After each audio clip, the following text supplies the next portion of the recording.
You're listening to Chameleon Church. Biblical Antidotes for the Modern Man. With your host, Allan Aguirre.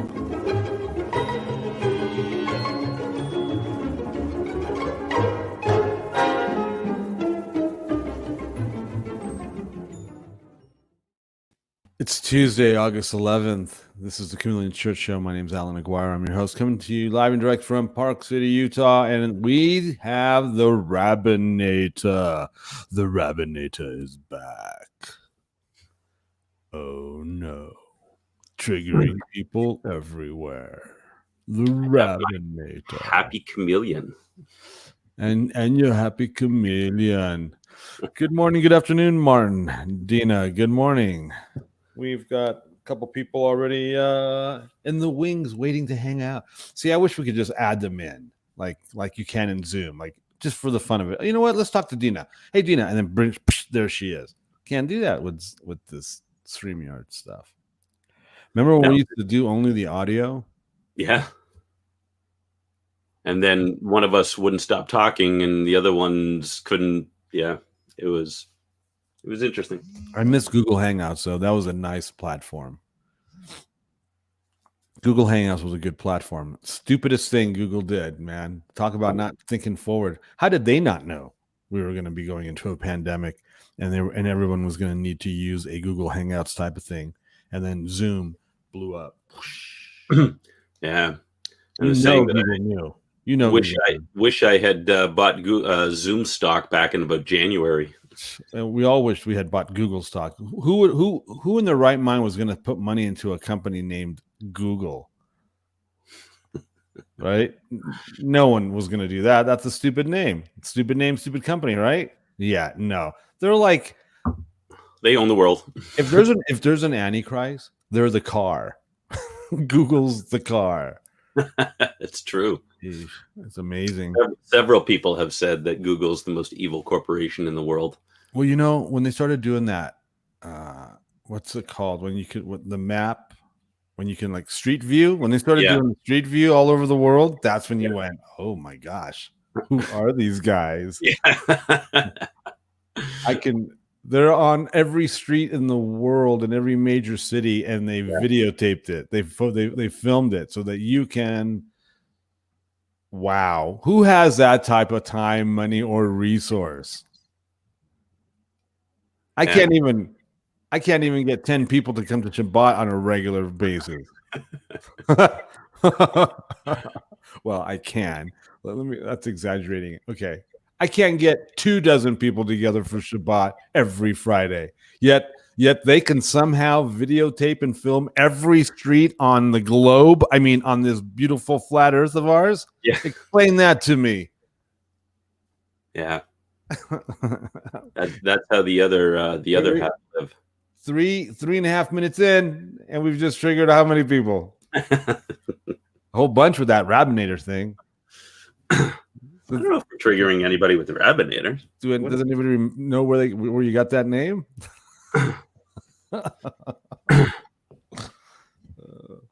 Somewhere on the East Coast, Mark is doing this. That nobody's used that name before. Sure they have. No, it was another name. Was it? Yeah. Why do I think it was Rabbinator? Oh no! I wouldn't have done that. What was the other name? Here, send me a private message. Oh, yeah. The drama. Messianic Lamb radio drama. Mark, good morning to you. Got my sanctified cup of Joe here. I'm going to have to get a refill here. I've got my refill. So, in other news, guess what I'm going to be starting to do next week that I've been waiting to do for, years? Record. I am going to set up my recording studio starting next week. Hooray! Want to know why I'm going to be setting up my recording studio next week? Not just, obviously to make brand new, beautiful music. Finally. You know how long it's been since I've put out? This is the longest I've ever gone in my music career without putting out music. That's like the scariest thing. People are like, I mean, because people ask all the time. They're out there. I mean, I don't know. I don't know how many of you guys know that I'm like, I used to be somebody. I actually was a contender. I haven't put out anything new musically in over a decade, and people are just like they, you know, yeah, they're kind of tripping out on it. But anyway, the last thing I did, the last full-length album I put out came out in 2010 to rave reviews. We had some pretty big names, you know, talking about it, and it's good stuff anyway. So, and now you're a nobody. That's right, Martin. That's right. See, I could say something right now that would hurt your feelings and make you cry, but I'm not going to. Oh man, these people pull no punches here. I love that guy, man. We've trained them well. Yeah, we have. What good are we if we can't take it? You went from there to hosting a YouTube show. Oh my god! You went from being a star to a YouTuber. Oh boy. Yeah, I used to. Yeah, but anyway, so I'm not going to announce anything yet, but I can announce that an upgrade to the studio has been obtained, and that'll be arriving Monday. I won't even be here. I'll be. Oh, did you know I'm going to California this weekend? No, you didn't tell us that. Well, I'm going to not only am I going to California, I'm going to Los Angeles. And why is this? Oh, we're helping somebody relocate here. Oh, you're snatch them out of the fire, are you? Well, that too, yeah. But so or Los Angeles goes up in flames. Yeah, like Beirut. Yeah. Oh, jeez. God, I hope nothing happens while I'm there. Dude, imagine if something happens and they wouldn't let me out of the state. That's not gonna happen, right? No. God will send a couple of angels to take you up. Just make sure nobody looks behind. Yep. I will say this though: come November, you want to be where you want to be. You don't want to be somewhere you don't want to get stuck at, because come November, it's on. It might get a little sticky. So I'll be in Southern California. I'm actually going to spend a day at the beach. I am in absolute desperate need to go to the beach. I love the beach. The beach is my friend. Anyway, so I won't even be here when this new board arrives. We got a new board, and the studio I have like a full blown recording studio, and the centerpiece of that studio is always going to be your board, and I love the board that I have. It's just antiquated. It's just like it's 20 years old. I'm not able to do a lot of things you need to do in today's age of communication. So I really do need an upgrade, and this is going to be a substantial upgrade. And it's amazing because it doesn't. Of course, you know how tech is. Cost wise, like 20 years ago, this technology cost X amount of dollars, and how this is like less than half of that. It's amazing, but it has all the bells and whistles. I'm very excited. We're gonna be setting up the studio. I don't know where I'm gonna put this though. In here, I'm a little confused on where. So I'm running a dual monitor setup now because of our Monday night thing. So I'm utilizing this whole desk. This little desk. I don't know where this is going to go now in here, because the studio, everything's going to be right here, and this space right here is yeah. You need an extension. You need an addition to the house. Yeah. I've already taken over 2 rooms. I'm not allowed any more real estate. You need to build something else. Yeah, no. I just need to. No, I'm not building nothing. You need the property brothers to come in and rescue you. So I'm excited that we're going to be setting up the studio, and we will be able to start to write new material So the first thing on my to do is I'm going to do a new worship album. I'm doing a full blown new worship album, new ministries walking album. Probably, I'm probably going to reach out to some friends of mine in Idaho to see if they can come down and play various instruments, like bass and guitar. I can do that stuff, but I need to. Just because I can do it doesn't mean you should do it.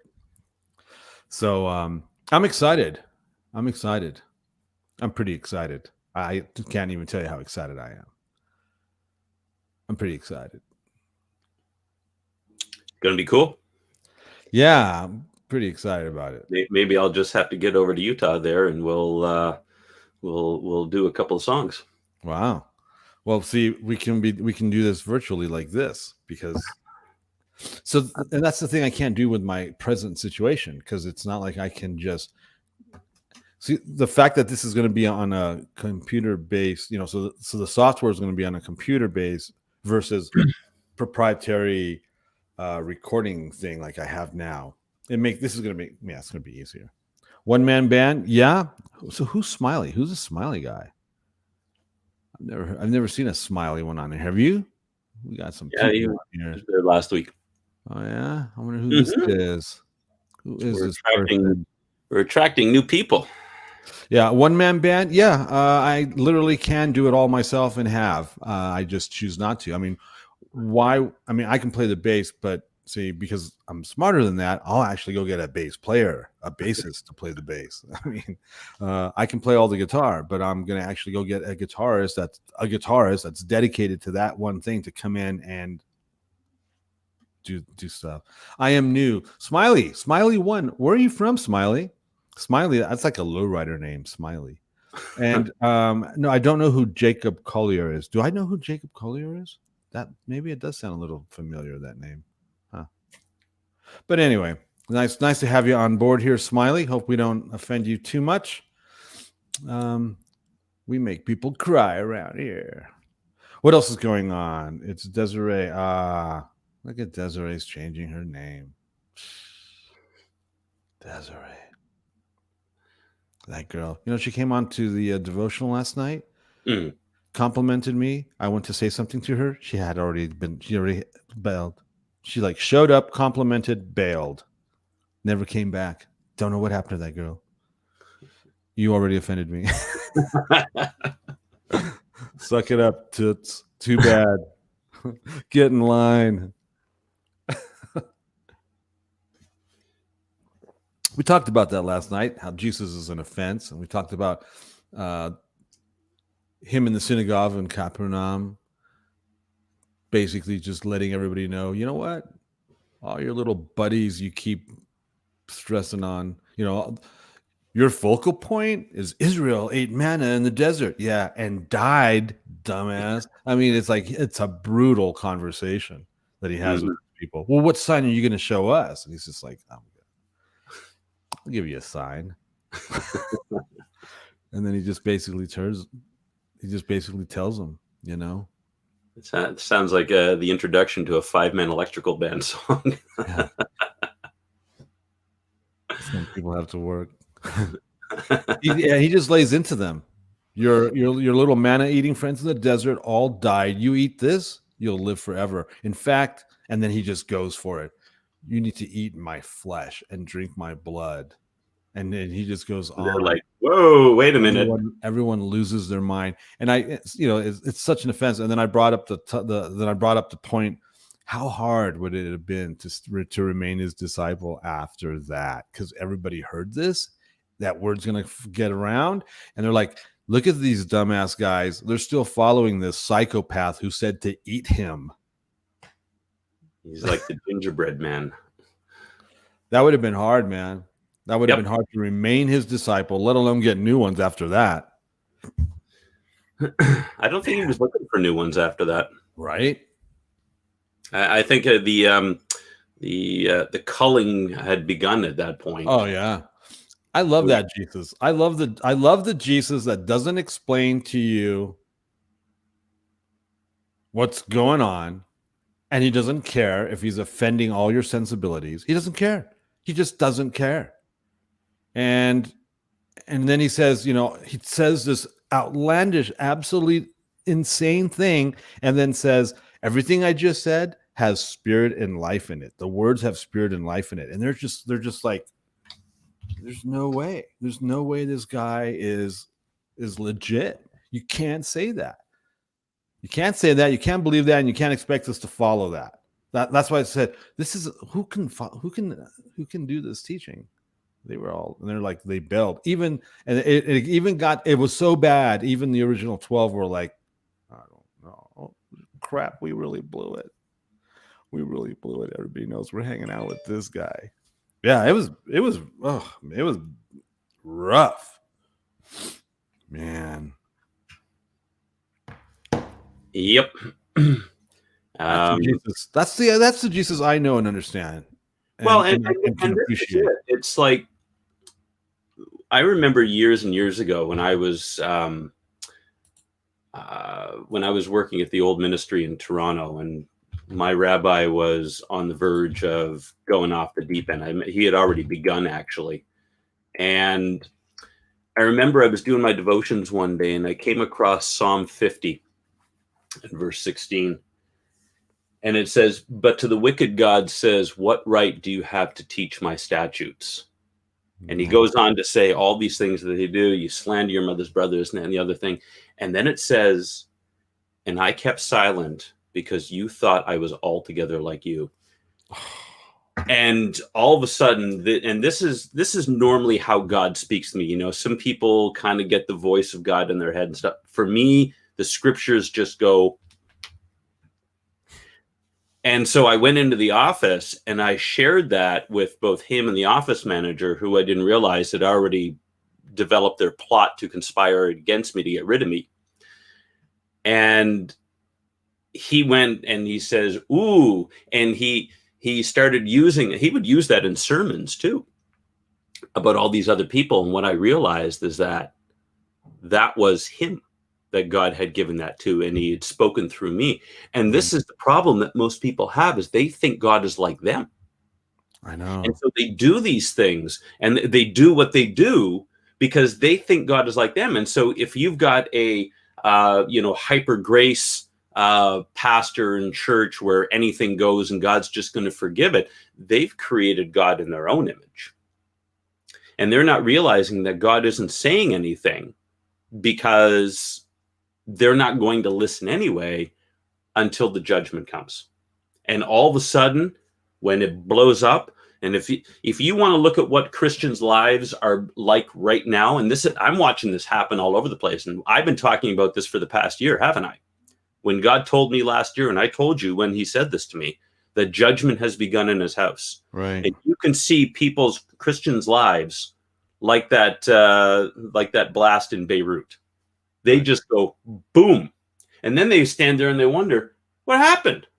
Yeah. Well, you thought God was altogether like you. Yeah. God didn't say anything because you've got the word.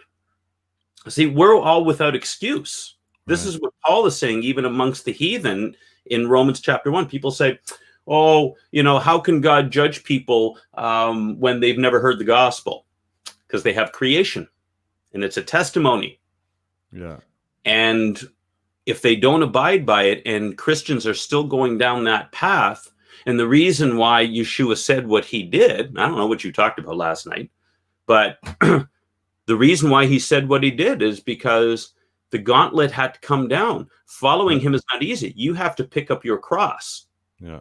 And that's not like a lot of what's being preached today is that, oh, you got to pick up your burdens. No, the cross is not a burden. It's an execution device. Yeah. You have to literally die to yourself every day because God is nothing like you. Yeah. And he's forming you to his image. Right. Was that Psalm 56? 50 verse 16. Somebody's asking, so I'm putting it up here. So yeah, so I just said that I can understand and appreciate that version of Jesus because I relate to it because I'm like that guy. But I'll say that, even though you just said what you just said about that, but I can also say there's other sides of Jesus that I just can't that I'm so far removed from that I struggle and strain on. Like, okay, I think about, okay, like Jesus and the lepers. It's like, I don't know if I can do that, you know. Not that I don't have compassion or whatever for the sick or the needy. I do. I work with homeless ministries for well over 40 years, but there's something about like certain peoples. I know that sounds really horrible, but I'm being transparent here. There's certain peoples that I'm like, oh, don't touch me. You know what I'm saying? That are like, you know what I'm saying? Yucky or whatever. Does that make sense? Mm-hmm. Whereas I see the Jesus character like fully, and I'm just like, I don't know if I can do that. My oldest daughter,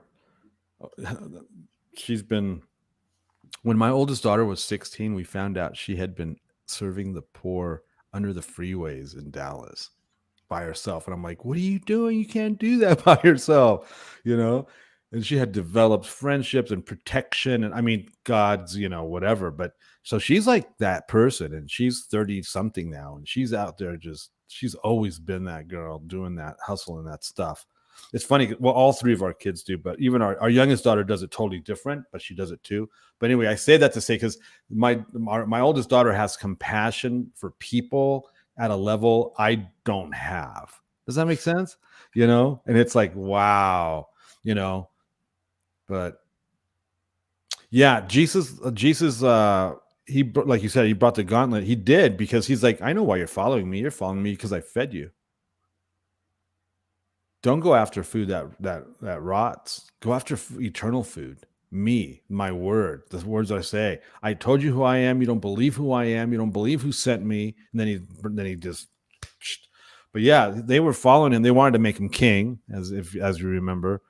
And he told them flat out, the next day after the feeding the 5,000, the next day in the synagogue in Capernaum, he tells them flat out that you're only following me because I fed you. Yep.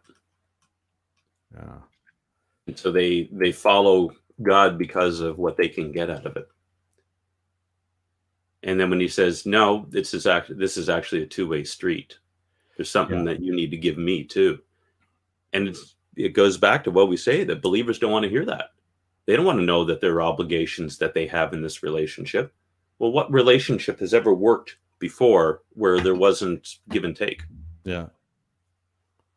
Now, but what God requires of us is different than what the world requires of us, and it's what other people. What God requires of us is our acceptance of him, and our submission to him, and our obedience to him. It's not that he wants our good works. It's not that we have to go get him a cup of coffee in the morning or, whatever. It's that we have to give up our lives and accept what he's saying is his will for our lives. And that's hard, because the things that God requires of us, because we're nothing like him. Right. His ways are not our ways. No. Yeah, that whole thing. Yeah, we brought that up too. It's even though I know, so for example, even though like the parable of the mina and the talent, the shrewd manager, the shrewdness of the Lord in those parables, the shrewdness of him last night in the synagogue in Capernaum, telling people to eat him. And even though I can relate to that guy 1,000%, because I'm a little bit, I don't know, I'm edgier than the other guy, than most guys. I know he's not just that guy. Okay? He's the guy. He's also the guy that looks up into the tree and in the sycamore tree and tells Zacchaeus to come on down. I'm going to eat at your house today. It's Zacchaeus, right? That was his name. Yeah. He's this overtly compassionate guy. I mean, I can be compassionate, but I think I'm more the other guy. I know it's that process of being well-rounded by the Father, in the Father. Yeah. Not in our own human sensibilities. Does that make sense? Mm-hmm. Are you reading the newspaper over there or something? No. Oh, okay. Oh my gosh. I'm so excited about having the recording studio up and making new music, dude. You don't even know. I've got so much to do. I've got other teachings I've got to film and edit. I got to. Actually, just last week I bought some lighting for my office here because I've got a professional photographer and social media coordinator who's helping us develop a campaign. So we're going to start doing some filming and promoting and all kinds of stuff for the ministry. Wow. What are you looking at doing? Are you going for? Are you going to be doing the televangelist thing? Are you going for it? No, that won't happen. Just give your seed offering. Oh my gosh. No, we're going to start doing like clips and things like that. Desiree has been asking for book reviews, so we're going to start doing stuff like that. Things along that nature. Cool. Are you starting another show? Well, actually, we started one last night. Mark relaunched the Compass of Cram, and instead of in the mornings, we're doing it Monday evenings now. And he's asked Melina and I to co-host with him, so we started that last night. Wow. But also doing little snippets, like I'll do a brief devotional. I'll start doing blog art. I've got to start writing again. I've got to start teaching again. And now that we're going to have the proper format and everything else, like I got finally a chair that I can do that for my office now. So be good. Looking forward to it. Awesome. Sounds like so fun. It looks like it seems that God's people are now, he's positioned them, and now it's time to start moving. I would agree. Absolutely. Like I've got to get back to writing my book. Been on hold for 2 years. Yeah. And I've got to get this book done. Yeah, I don't believe the end of the world is December. No. If anything, it's like, okay, here we go. Although it might not, it might be for Chicago. We don't know. Oh my gosh. What about New York? Did you hear about these armed checkpoints all around the island? Oh yeah. Jeez.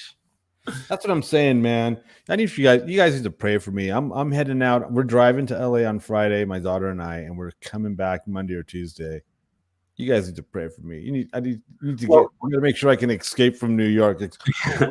Wait. How am I going to do this on Tuesday? Because I'm trying to figure out how I'm going to do Monday on Monday. I'll text you and let you know if you need to run the controls, if you don't mind, and then just bring me in. I'll be on my iPad. I think. Am I going to be driving at that time? I don't think so. Right? It's like 6:45 in the morning. Oh my gosh! How am I supposed to do this at 6 a.m.? That cup of thing that you have there. I can barely do it now.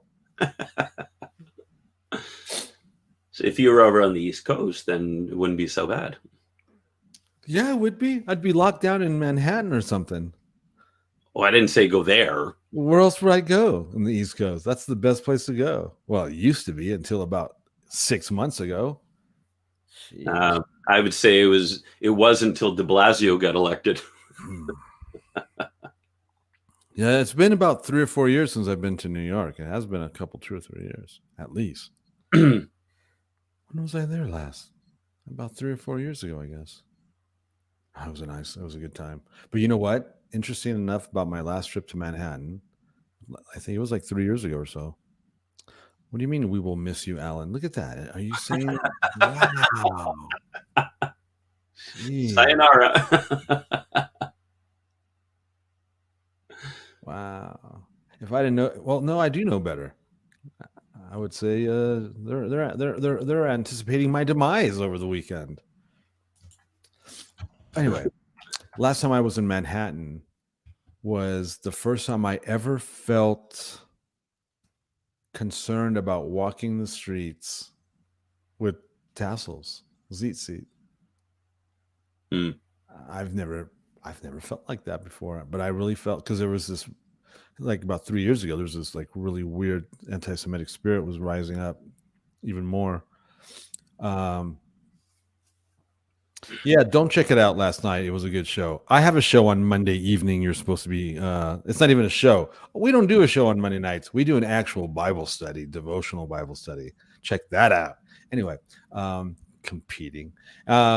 Yeah, it was the weirdest thing. I had never felt, I was so self-conscious about wearing my tassels in public. And it was like, this isn't good. There's something, you know what I'm saying? And I noticed everything was freaking halal, dude. Everything was like stinking halal. Well, wasn't it Tracy Cook who said back in January that he had a vision of a red dragon walking around the streets of New York? And this was just before the coronavirus thing hit. And, you know, New York's got all this 5G stuff in it and everything else. And so when you got 5G combined with the coronavirus, you have lots of people dying. That's what they're saying. I don't know how that's working out, but I can't go down that route. Don't do it. Don't do it. Please don't suck me down there. I'm not going with you. I'll go. No, don't do it. So just, you know, to have New York being hit the way that it is. Oh, I know.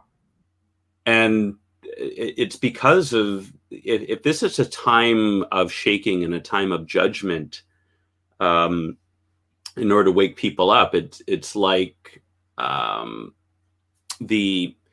Isaiah 9 and verse 10 and 11, when it talks about Israel and how the Assyrians came in and did an attack, and it wasn't complete exile like happened a number of years later. But it's, you know, going back to what Jonathan Cahn talks about. You are referencing the Harbinger, aren't you? Yeah. Okay, awesome. I'm going to go get, yes, you do that, I'm going to go get some more Joe. That's awesome. All right. So yeah, Jonathan Cahn in the Harbinger, he talks about this, how the whole parallel between 9/11 and what happened in Israel in Isaiah 9/11. I mean, you can't make that stuff up.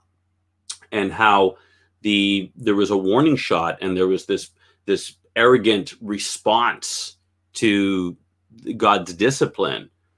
And the sycamore tree fell. Well, you know, we're going to rebuild it with cedars, and you've got this, and they're coming back with pride. And it was the same thing that the United States did after 9/11. Actually, it was the Speaker of the House, and Tom Daschle. And he actually quoted that verse, and it was like prophesying that it's the same spirit, it's the same attitude. And so New York, what Jonathan Cahn talks about in the Harbinger and also the Shemitah, is that what separates the United States from all the other nations of the world, because you got to ask, well, why would the judgment be so much more severe in the United States? There are other nations that are far more wicked. But it was the United States that was founded on Christian principles. It was the Puritans who founded the United States. And even though the founding fathers were mostly Masons, so it wasn't a Christian foundation with the Constitution and the Bill of Rights. It was actually, the foundation happened over 100 years beforehand. And so God's judgment against his people and those who profess to know him and claim to represent him is going to be much more severe than the pagans who never do. Their time will come. I'm reading a book right now, Desi, about the music industry and the complete corruption. It was written by a British guy, and he talks about a lot of what goes on in the British entertainment industry. And one of the things I was reflecting on is that most of you will remember Jimmy Savile. He worked with BBC, and he was depraved. I mean, beyond belief. And a whole scandal broke out years after he died about what he had actually done. And the guy died at 85 years old, and there was nothing that appeared to have happened to him. So you got, it's a struggle. It's frustrating because you ask God, it's like, well, how come this guy didn't get his judgment? Is that your word says that the wicked shall be judged. But then when you think about it, it's like, okay, the guy's dead now. And what do you think happened the moment he woke up on the other side of eternity? whoa, you don't want to be there. So there are times where it appears that the wicked do get away with it, and Scripture talks about this a lot. And, to question God as to why some get their comeuppance in this life, or the David Rockefellers who die at 101 years old after, raping and pillaging the entire world for, 70 years like he did or whatever. It all ends up coming out at the end. And judgment does come. And it doesn't come in the way that we necessarily think. God allows certain things because he's working a plan out, and his plan is way beyond our capacity to understand. And it's a struggle for us in our limited view of things not to get frustrated when, here we are, we're righteous, we're keeping the commandments, and we're struggling and everything else. And yet these guys over here are just, they're working their plan and everything else. And so many people are getting hurt. God's got a bigger plan in all this, and we just have to accept it. But what we have to be very, very careful of is that at some point in time, like New York is finding out, if you keep shaking your fist at God, God takes the hedge of protection off and he lets the enemy go at you. And this is what New York is finding out. And look what's happening in Chicago now. Yeah. I mean, they've got a soulless, demon-possessed mayor. Look into that woman's eyes. That's scary. And all the things that she keeps saying is the mouth of the enemy. It's like the mouth of Sauron. If you've seen the extended version of The Return of the King, oh my goodness. And the city is devolving into utter chaos. So judgment does come. And when it does, we need to be like the prophets who are like Amos, who said, Lord, Israel can't take it.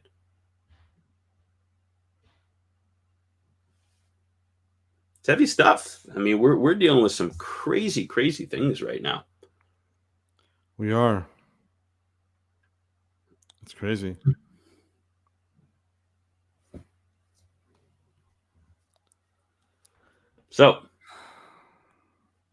So you're headed to LA.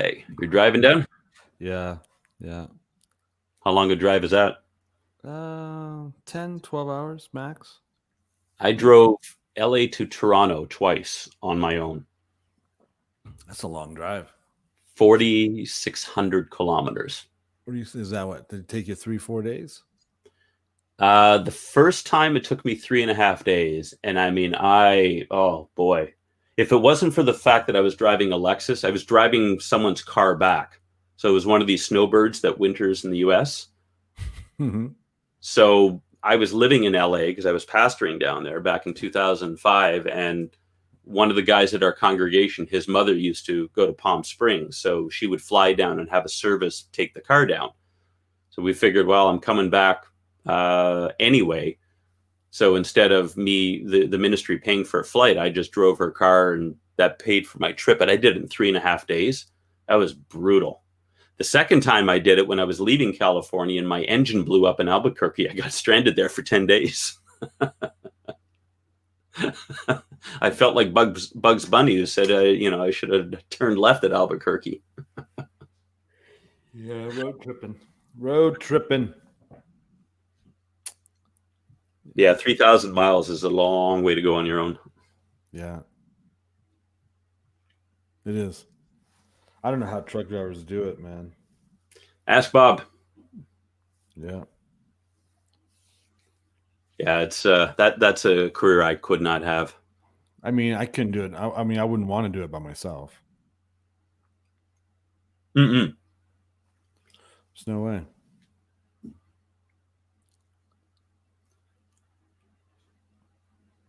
Hey, brothers, what do you think about starting a list of topics to talk about? Is that possible?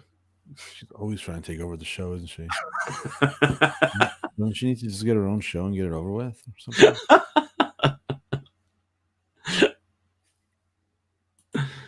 Well, maybe. Sure. Makes my life a little easier. We can make, who wants to start a list? And sure.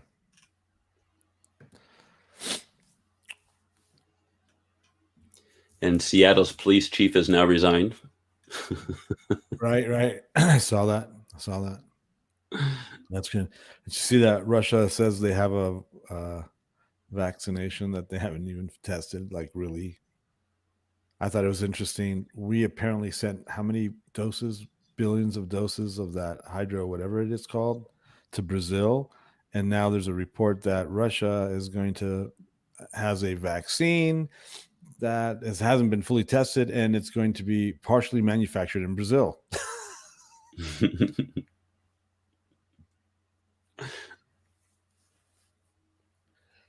Could you imagine for 5 minutes life without Jesus in this day and age with all this stuff going on?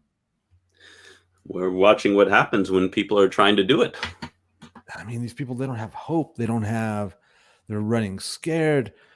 You know, what's really scary are the amount of Christians that I know that are absolutely beside themselves in fear. They're like, they still haven't left the freaking house since March, dude. It's insane. It's insane. Well, absolutely insane. Pastors aren't teaching them hope. No. And it doesn't help that they're not in fellowship either, right? Well, no, but if because of the message that has been, we talked about this, ad nauseum, but if the purpose of your fellowship gatherings isn't to prepare you for spiritual war, which is what this is all about. I mean, in last night's show, one of the questions that my wife and I were asked, well, what if the Bible never mentioned about, the afterlife? What it was only about, what Jesus does for us here. And because one of the questions that was, or one of the things that you'll find that when you speak to, especially Jewish people, Orthodox people, is that they're not so concerned about the afterlife. It's about, well, we serve God now, and it's the relationship we have with God now. I said, but if we don't have a promise of what's to come, I said, what's the point of giving up everything in this life? The difficulties that we face here, the Paul says, if Messiah hasn't risen from the dead, then we are to be pitied above all people. If we don't have the promise of eternal life, never mind this life, because this life's going to end. If it's soul sleep, or if it's soul annihilation, that you're gone after this, then you know what? We might as well go party it up. Because if we're all going to meet the same fate, it's the eternal life of where you spend it, whether it's going to be good or really, really, really bad, that inspires us and encourages us to make the sacrifices that we do in this life. And that message has not been preached from the churches. It's all about your best life now. It's all about what Jesus can do for you now. You know what? Sometimes Jesus lets you get your head lopped off. Sometimes Jesus lets you get tossed to the lions. And not everyone are like Shadrach, Meshach, and Abednego, who were delivered out of the fiery furnace. I mean, doesn't Yeshua talk about in Revelation about Antipas, his faithful servant who was killed? And if I understand correctly, he was put in the brazen bull. That is not a fun way to go.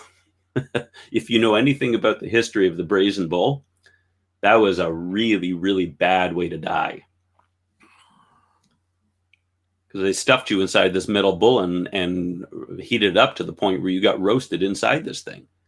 If I don't have the promise, why would the disciples all have been willing to go to their graves, and Peter even being willing to be crucified upside down, if we don't have the promise of the defeat of death? So if it's only about this life, it's not sufficient. Because this life, Yeshua says in John 16:33, you're going to have tribulation in this world. But fear not, I have overcome the world. Yeah, people don't like that verse. What do you mean you're going to drop us off the cliff today? Drop off the show. I can feel it. What does that mean? Yeah, I'm with you, Rabbinator. Thank you. You're welcome. Yeah, it's the church has been so mamby-pamby in its message. There's one church that we visited, and I just found out yesterday. Now, I said I was done with them the moment they sent out a survey to ask people a couple of months ago how they felt about getting back together and worshiping. You sent a survey to the people to find out what did you bother asking God maybe what he wanted or what he felt about it? Well, here, I'll bring this up. I wasn't going to bring this up, but I'll bring it up. Right. So there's a guy, he's a worship leader from Redding, California, from Bethel, who led public worship in Seattle, just finished leading public worship at CHOP in Portland. And he's done it 2 or 3 times with large numbers, and the mainstream church doesn't like what he's doing. They're saying Irrelevant magazine even had something to say about it. Those guys are just communists. I'll just flat out let you know right now. I remember when they were actually a decent publication and a decent business model and company. But no, these guys are.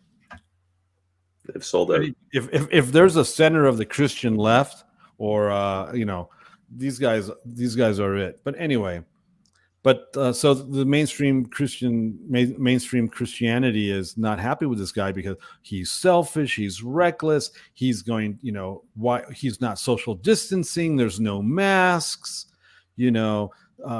how irresponsible of him to be leading worship in the streets, breaking all sorts of rules and laws because of the lack of masks and social distancing. And there's more than 50 people, and on and on and on and on.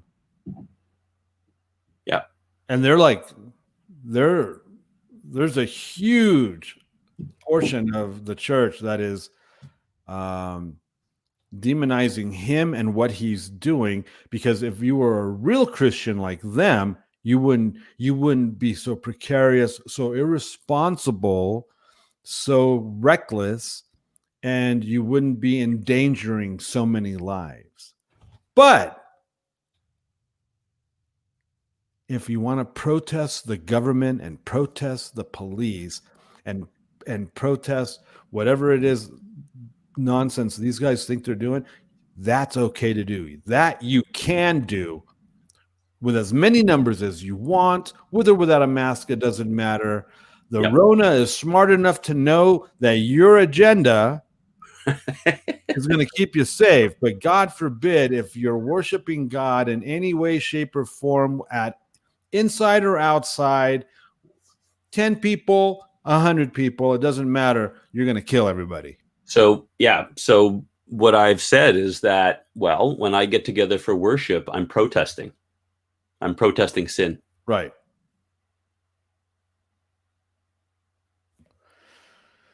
Why don't I have the right to protest? Right. So see, it's only a peaceful protest if you're actually violent. Right. Well, Trump just said that what his news thing yesterday was a peaceful protest. He just basically told the CNN guy to stick it up his microphone. He basically said, "Well, we're legal. This is a peaceful protest." Yep, against fake news. Yeah. So here's the thing.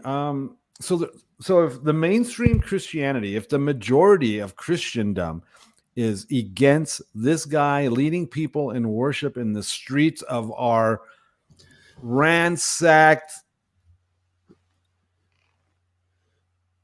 under siege cities like Seattle and Portland, and I guess he's doing one in San Diego the week after I leave California. Otherwise, you know what? I'd be there. Grab your guitar.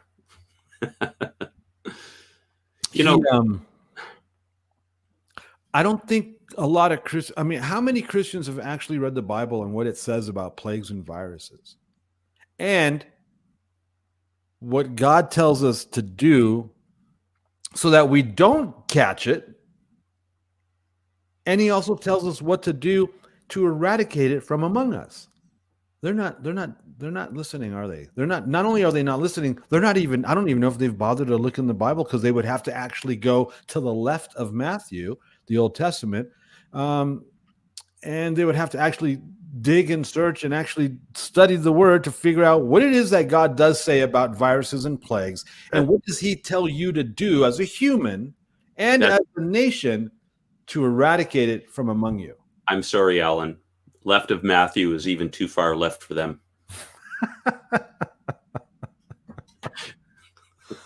Oh, man.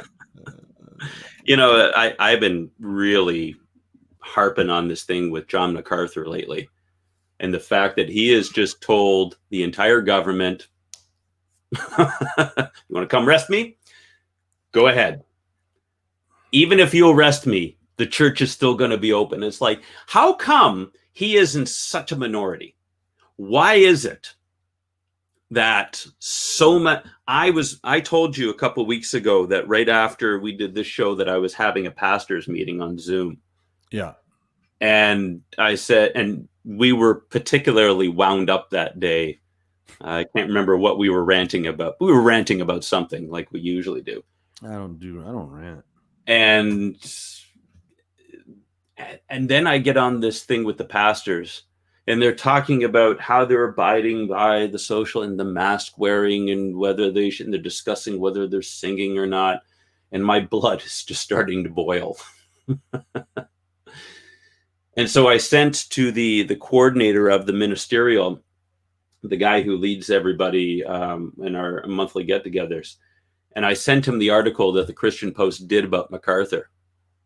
And I said, this just, goes back to what I was saying, that we have to make a distinction between what the government says and what God says. Obey your government authorities as long as they don't violate Scripture. But the moment they come in and they try to tell me how I'm to worship my God, now you got a fight on your hands. And I was speaking to a pastor last night about doing maybe a combined event for the high holidays. He's actually thinking of doing one for Labor Day weekend, doing a kind of a revival and stuff like that. And I said, well, we can do a combined service, but I'm telling you right now, I'm not wearing a mask and I'm not social distancing. And he's saying, you know what he said to me? This isn't the vaccine. So vaccine, mark of the beast, we're not going to do that. So what he was telling me, but until then, we're just going to, we're going to roll over and we're going to let the government tell us what to do. And I said, if you don't fight this one, I said, why do we have to wait until it's the mark of the beast before we actually stand up and fight? It's going to be too late then. I said, every time that we don't fight back against the push of tyranny and darkness, we lose more ground, and then the next fight becomes harder. Well, you got to remember, 9 out of 10 Christians have been taught their whole Christian life that one day this horrible thing's going to happen called the Antichrist and the false prophet, and then the Antichrist, and then the beast system, right? 9 out of 10 Christians have been taught this thing is coming one day in this vague tomorrow, and there's no way you can prepare for it. There's nothing you can do. It's just going to show up one day and spring up on you. We're going to wake up and it's going to be Revelation chapter 6. And not only that, but you're just out of nowhere going to have the wherewithal exactly to not only discern it, but combat it. Yeah. Now, don't worry about training. Don't worry about figuring out how to do that today, because that's just a waste of time. Because don't worry about what to say in that hour, right? Yeah. They'll just pull some scripture out of their microphone. Jawbone of a, and no. You'll be so deceived along the way. You'll follow all the breadcrumbs to take you to the wrong side of this thing. You'll be on the left side of this thing, and God's going to throw constant curveballs your way that you won't be able to field, like a Donald Trump, like, a virus, like obey the laws of man and don't sing or preach or congregate over 50 people. Don't do any of that stuff, right? And then, so when someone does do that, like this guy, I can't remember his name, but he's from Bethel. He's a blonde guy. He was running for Congress before all this happened. Then when someone like this does show up and starts leading people in worship in a very 1969, 1972 Jesus movement sort of way, because it's all charismatic,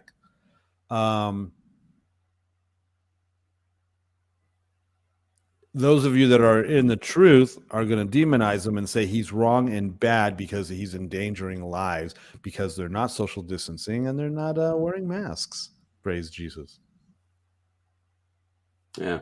And they still have no clue what the Bible says about any of this. No. Paul says, stand. And after Put on the full armor and stand. And after, yeah. And then he'll fight for us.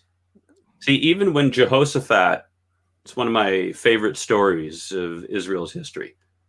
In 2 Chronicles 20:20, when Jehoshaphat is told that like there's a huge army that's coming.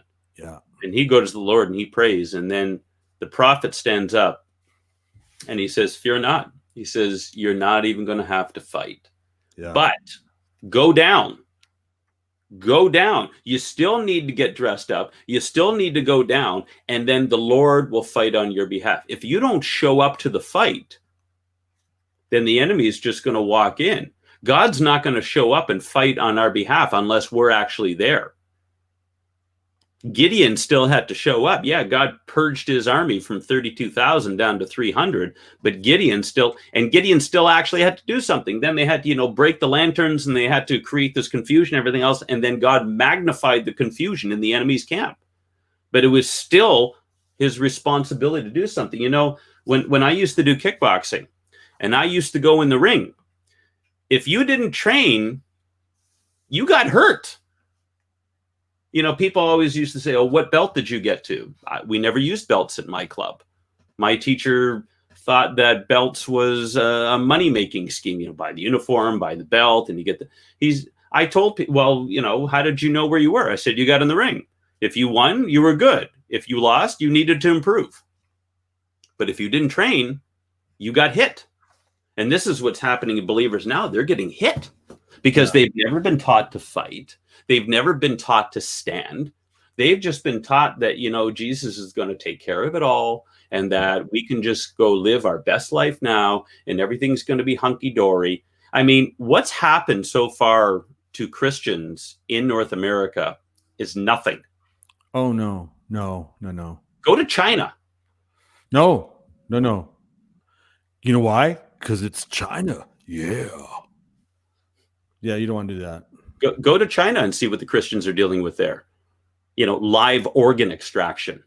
Then they let you die afterward. Toss your body out.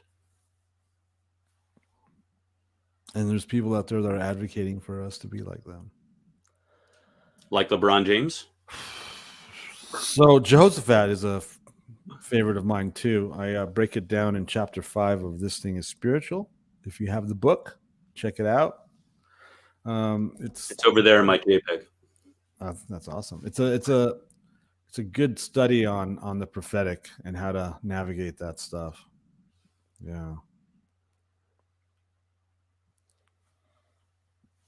So yeah, there's a guy out there leading worship in public in the streets of Seattle, in Portland, as of like last weekend, and there's Antifa, there's BLM, there's all these pagans talking smack, messing with them. I was sent a video clip from an actual peaceful protester, aka domestic terrorist, who's videotaping them, and he's like, it doesn't matter what I say. The more I ridicule them, the more I make fun of them, the more I degrade them or whatever words he's using, the more I mess with them, the happier they seem to get. And he's like all confused as he's videotaping these people worshiping. Did you see the Facebook video where a church broke out in a Walmart, Pennsylvania? No, I think I heard about it. So apparently, you can go. You can only do 50 people at a church, but you can have 50% capacity at casinos. So people are now going to casinos too. Yeah, if we are going to be forced to adopt all the vices, then you know what? Then we'll just go have church services there. See, here's what you need to understand, people. A few years ago, it was retracted. It's been retracted since then because they realize it's probably not a good to publicly come out and say it. But a few years ago at the Democratic National Convention, they voted as an organization that the tenets or the foundation of their party were: there is no God. We do not believe in the biblical definition of marriage, which is between one man and one woman. They don't believe that. Jerusalem is not the capital of Israel.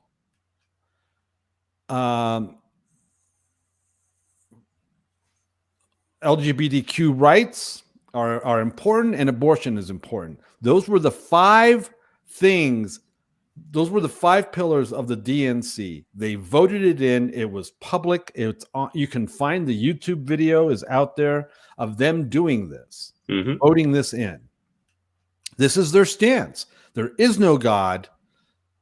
Marriage, the Bible's definition of marriage, they reject. LGBTQ rights. Jerusalem is not the capital of Israel, and pro-abortion. Well, within a few days, they publicly renounced or retracted all that because they were getting pushback. But this is what these people believe, and if you know and understand that this is what these people believe, and this is their platform, this is where they're starting from, with from that position, then the about page on the BLM website shouldn't surprise you. Then the fact that they're stressing all these regulations and restrictions on church shouldn't surprise you. What's happening shouldn't surprise you. The fact that we live on a planet that is ruled by the prince of this world, who's the father of lies, was cast out of heaven, and he's Lucifer, Satan, then none of this should surprise you. But for some reason, we just refuse. We refuse to add 1 + 1. And we'd rather come up with all these, we'd rather use the new math. What is that? Core math? What was that? We'd rather use that Common Core to come up with the equations that we want to come up with.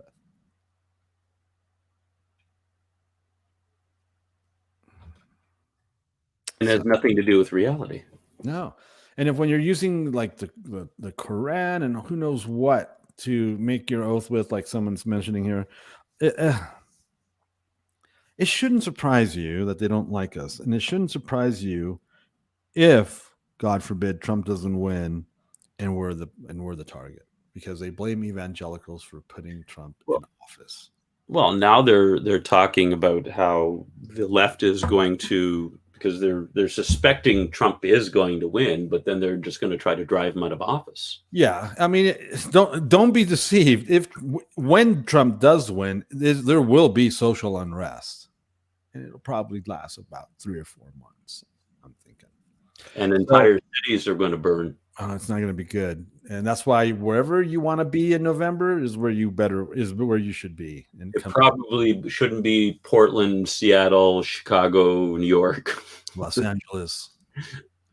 But then even strongholds like Republican strongholds like Dallas, Nashville are getting some,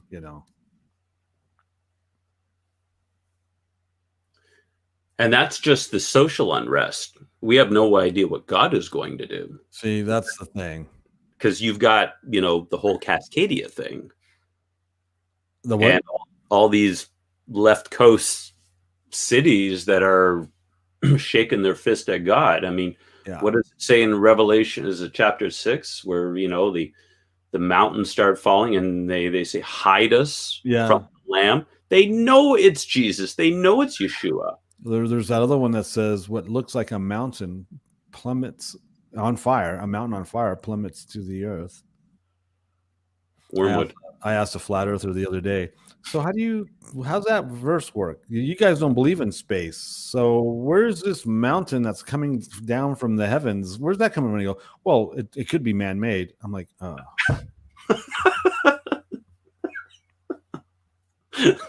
You have any idea how much conjecture and how much assumption you just had to add to that verse to suggest What? Somebody on the other side just catapulted this thing? But they don't believe in space. No, If you don't believe in space, they're all dots up there. and I was asking a legit question because I'm trying to, I'm simpatico to these people. There's some of them some of you are on here right now. I'm not messing with you. I'm not talking smack. It's an honest question. If what looks like a mountain on fire falls to the earth, it's not even wormwood, but if it says a mountain on fire, what looks like a mountain on fire coming from the sky lands on the earth and kills 2/3 of the water, poisons 2/3 of the water. Yeah, maybe that's why you're calling it wormwood. Besides, my point is, where is this coming from if there's no space? Their answer was, well, it could be man-made. I'm like,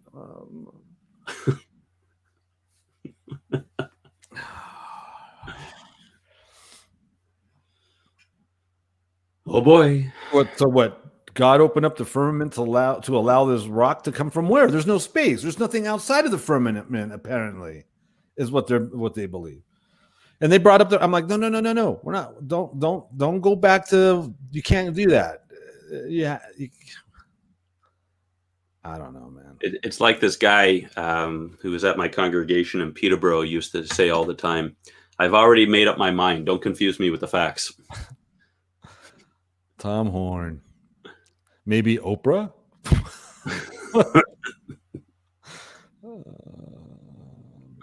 You might move to Utah or Missouri, but then, dude, I'm right down the block from Yosemite. If that thing blows, I'm in ground zero.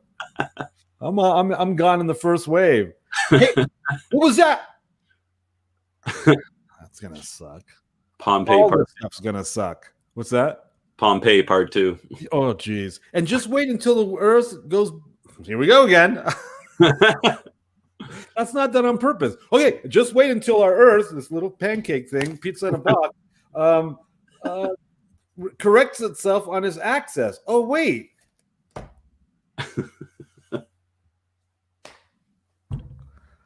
I'm sorry.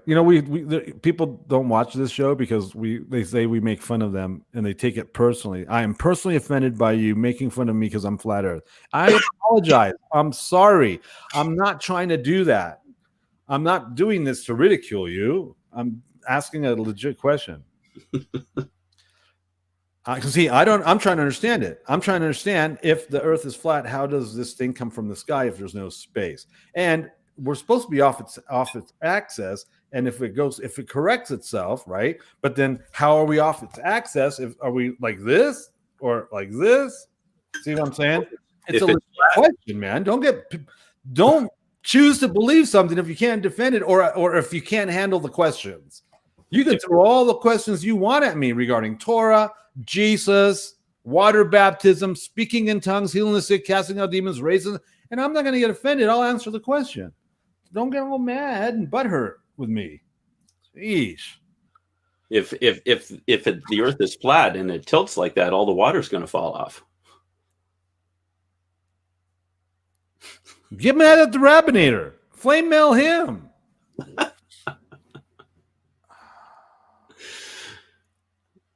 I'll add it to my list. Yeah, I'm not talking about flat Earth. No. I've already hacked off a bunch of pastors by telling them you may want to consider what God says instead of what man says. Stop rolling over and asking the government to scratch your belly. Bunch of sellouts. There's a picture that I have. It's an illustration. I've been sitting on it for years. I won't publish it on Facebook. I won't post it because it's absolutely offensive. You just reminded me of it. Here, I'm going to private chat you. Hold on 1 second. It's like things are getting really, really messy. And the church is not prepared. And it's only going to get worse. The testing has begun. The threshing of God's body has begun, because at some point in time, we have to arrive at Matthew 24, where he says, many will fall away. Well, as long as we can hang on to the facade that, like Bob Marley said, every little thing is going to be all right. As a Christian, if we're out there telling people that believing in Jesus is going to solve all of your problems, he does, but not in the way that people think. He's going to solve your eternal destiny problem. He's going to solve your sin problem. He's going to solve your rebellion problem against God. But that doesn't mean he's going to solve your external problems. As a matter of fact, he tends to invite them in. I have more aggravation and soreness now since I became a believer than before, because at least back then, whatever enemies I had were because of my own personality. Now it's because of him, and that I'm in opposition to all these people, and that the world hates me because the devil hates me and he runs the world.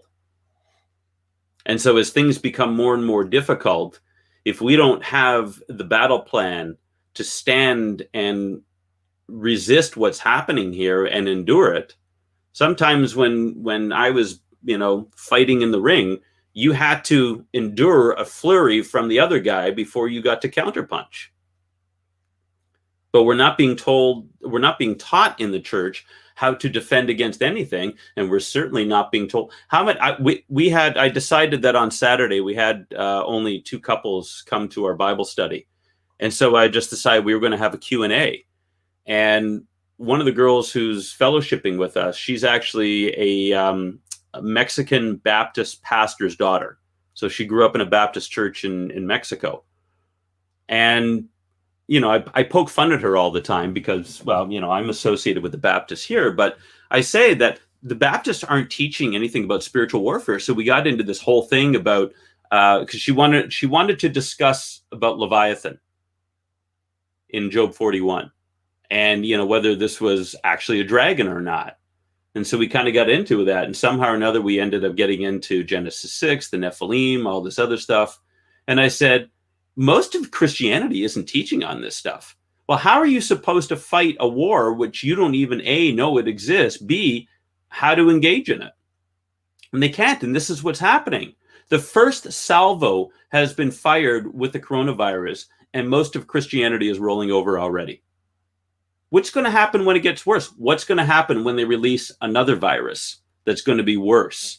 And we've already been conditioned to wear our submission masks. And we've already been conditioned. The church that we had gone to a couple of times before everything got locked down, I just found out they've opened up, but you can only have, a third of the people. There's no singing. You have to wear a mask. And not only that, but you can only have one person per family come worship, and children aren't allowed. So I said, what the hell is the point of going? If you can't worship together as a family, I said, the reason why they're opening up is because they need to take up the offerings. Keep the building going. If you're going to deny couples and children the opportunity to come worship the Lord, stay at home. Close your damn building. We're being told not to make fun of. Are you seeing that? What did we told them not to be making fun of? Mishoka? I didn't know we were making fun of anybody. Yeah. Yeah,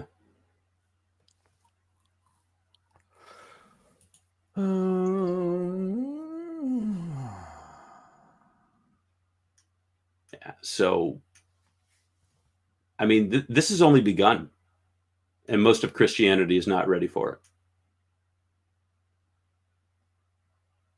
Well, what's going to happen when it gets worse? We're going to wait to the mark of the beast before then we take a stand. It's too late by then. Right. If you're not going to take a stand now, the enemy's going to have way too much ground that he's taken. Yeah. Because by the time we get to the mark of the beast, if you don't abide, you're going to get your head lopped off. Yeah. And that's going to happen before the mark of the beast is introduced. Yeah, I think that's what they're trying to say, Smiley. And I've made it very clear 3 or 4 times. I'm not making fun of you guys. If you're a flat Earth, I'm asking. I asked a couple questions. So see, don't get butthurt. I made that very clear. No, we're gonna. What? Hey, don't forget to like. They threw out the front of the book. Yeah. Too far left. Don't make fun of your. I'm not making fun of them. I'm not, and I made it, Lynn. You're not listening to me. I made it very clear. I said it. I prefaced what I said like 3 or 4 times. I'm not making fun of you. I'm not making fun of you. I'm asking a legitimate question that they can't answer without a comical answer. I mean, raise your hand if you heard me say that like 3 or 4 times. I said it like 3 or 4 times. So, and I actually said, don't get butthurt when I ask these questions. I can defend my faith. I can defend my theology, and I can defend my doctrine without being personally upset with whether or not you agree with me or not. So I'm sorry you feel that way, Lynn, but I would talk like this to anyone, whether they're flat earth or not. Even it doesn't matter. I'm a equal opportunity offender, you know? So I have preferences. Yeah. But hey, don't forget to share, like, and subscribe.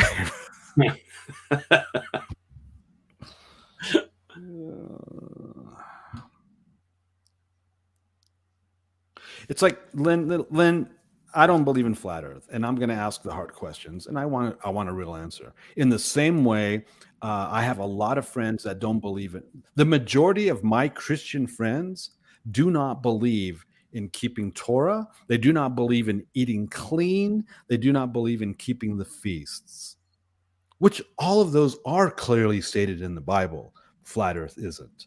But my point being, the majority of my Christian friends don't believe what I believe, theologically or doctrinally. They know it and I know it. And it's not an issue. It's not a problem. In the same way, if you don't believe in speaking in tongues, healing the sick, and casting out demons, but you do believe in flat earth, you're a little bit skewed. And I've been saying that to you guys since the very beginning, and I'm going to keep saying it. You cannot get offended about anyone's position on flat earth because it's not a legitimate thing. Jesus would have brought it up and he didn't. What Jesus did bring up was the importance of your ability to walk in the Spirit, speak in tongues, heal the sick, cast out demons, and raise the dead. So don't get upset with me with my position on flat earth if you're definitely not doing those things that are important and that will affect your life here on earth and your walk and your ability to warfare. You know, I mean, explain. And here's a general question to all flat earthers. The majority of flat earthers don't evangelize and they don't believe in charismatica. I think you're gravely deceived if flat earth is a doctrinal theological position that you hold, yet you're not doing any of the spiritual gifts or evangelism. And when you evangelize people, don't evangelize people with Torah and flat earth like I've heard you guys do. That's not even biblical. That's like demonic. That's just the truth, you know? And if you don't like the truth and if that makes your butt cringe or hurts your feelings, this might not be the show for you, but I will not stand down. Nope. Yeah. Now, if you're flat earth, now I do know a flat earther that speaks in tongues and evangelizes. And you know who you are, Ian, and I salute you. And he's come to my defense when flat earthers attacked me at a conference because this guy has a clue. I don't know you, Linda. Is that your name? I don't know you, but I did explain clearly that I wasn't making fun of you guys. And you didn't heed that, or you chose not to hear that. So that's the only reason why I'm pointing you out, because you're accusing me of making fun of the brethren. Don't do that. I have a microphone. Don't accuse me of doing something I'm not doing, especially after I clearly tell and say that I'm not making fun of you guys. I'm asking a hard question. So I'll leave it at that. So there you go, Christine. Oh man. Yeah, it's like I say, I don't care what shape you believe the Earth is. It doesn't affect my travel time in any way. So It doesn't. If I change my here's the thing. Here's what I tell flat earthers. If I believe in flat Earth right now, nothing happened. But if you believe in healing the sick, casting out demons, speaking in tongues, and prophecy right now, that will change your life.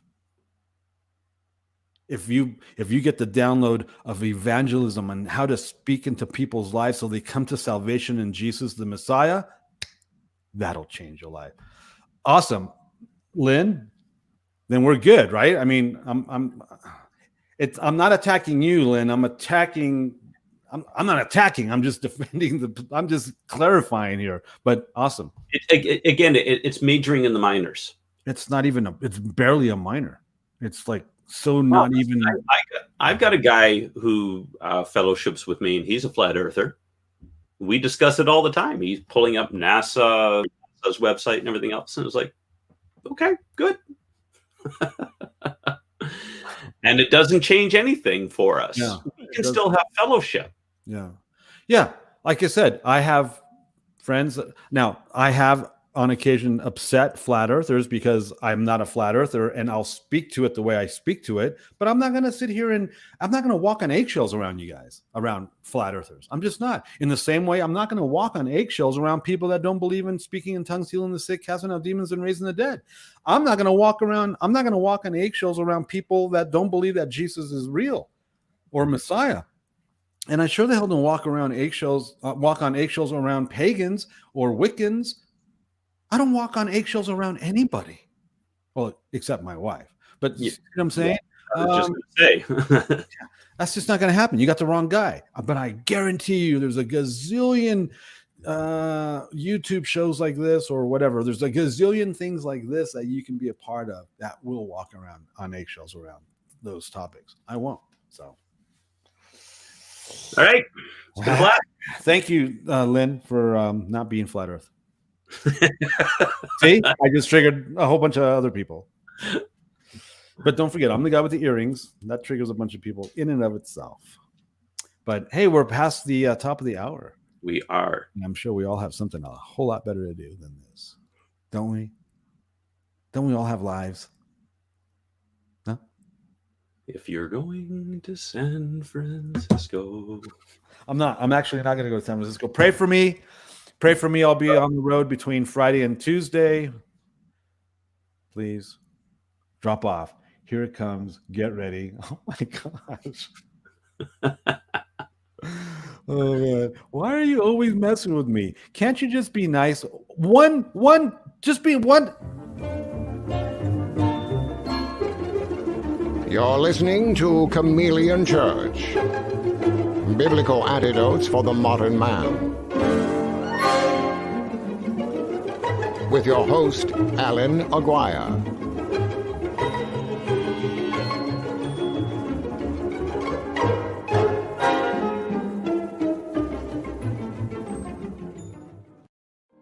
We are richly blessed to bring you what we believe is the fullest, most diverse, yet up-to-date progressive teachings, discussion, and prayer programming you can find anywhere on this planet. Be sure to take the tour of the MessianicLambRadio.com website.